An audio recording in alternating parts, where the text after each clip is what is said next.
બગદાણા ખાતે થયેલ ચકચારી હુમલાને લઈને આજરોજ ઘટનાસ્થળવાળી જગ્યા પર આરોપીઓનું રિકન્સ્ટ્રક્શન કરવામાં આવ્યું.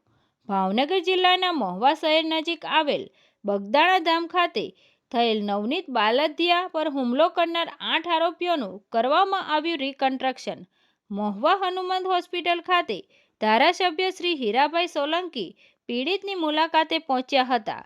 તે દરમિયાન ધારાસભ્ય શ્રી હીરાભાઈ સોલંકી દ્વારા પીડિત અને પીડિતના પરિવારો સાથે આવેલ સમાજના આગેવાનોને ધારાસભ્ય શ્રી હીરાભાઈ સોલંકી દ્વારા કહેવામાં આવેલ કે આ હુમલામાં જે કોઈ બી જવાબદાર હશે તેને કોઈને પણ છોડવામાં નહીં આવે અને હીરાભાઈ સોલંકીએ બગદાણા પીઆઈની બદલીની પણ ચીમકી આપી હતી.